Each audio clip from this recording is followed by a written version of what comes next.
Nombreux secteurs ont été impactés par la crise sanitaire. La filière du BTP n'y échappe pas. Pour en parler, la présidente de la Fédération des BTP et des Bouches-du-Rhône vient de me rejoindre sur ce plateau. Bonsoir Isabelle Lanchamp. Bonsoir. Quelle est la situation au moment où on se parle du secteur du BTP? Alors aujourd'hui, les chantiers ont repris à 100% déjà depuis le mois de juin. Je dirais que les entreprises du BTP ont repris les chantiers qu'ils avaient arrêtés lors du confinement.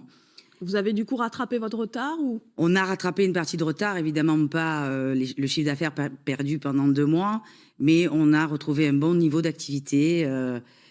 Certains cas un peu ralentis par les mesures sanitaires mises en place sur chantier qui ralentissent quand il y a beaucoup de coactivité. Mais dans l'ensemble, on a récupéré un bon niveau d'activité. Justement, comment vous vous êtes adapté puisqu'il a fallu se réinventer?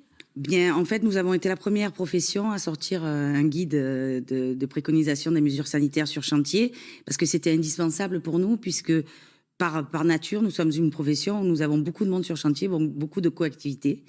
Et donc, il était essentiel de protéger nos salariés.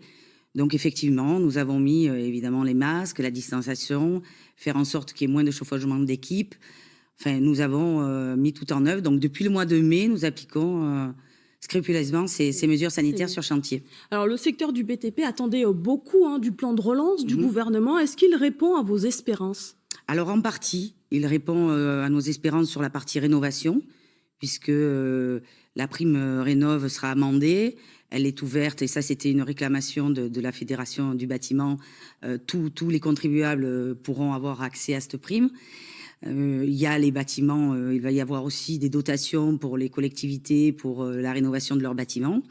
Par contre, il manque un volet qui est très important pour nous, qui est sur le neuf, puisque le neuf représente 50% de notre activité. Alors justement, comment vous voyez l'avenir? Quelles sont les perspectives pour 2021?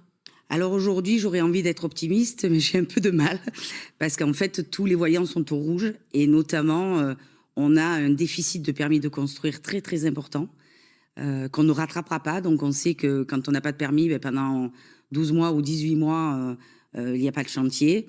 La commande publique est en baisse, vraiment très en baisse, puisqu'en fait, on est à moins de 35%. Donc il faut absolument accélérer. C'est ce climat d'incertitude justement qui empêche... Oui, il faut absolument accélérer. Aujourd'hui, je pourrais dire que les entreprises du bâtiment ont tenu le choc. On a maintenu nos effectifs, donc on a tenu le choc. Par contre, on ne pourra pas tenir le choc 2021. Donc il faut impérativement que, notamment la commande publique, et que toute l'administration, enfin toute la commande publique ressorte, et que les procédures soient simplifiées pour que ça soit plus rapide. Merci beaucoup, Merci. Isabelle Lanchamp, d'avoir répondu à toutes nos questions.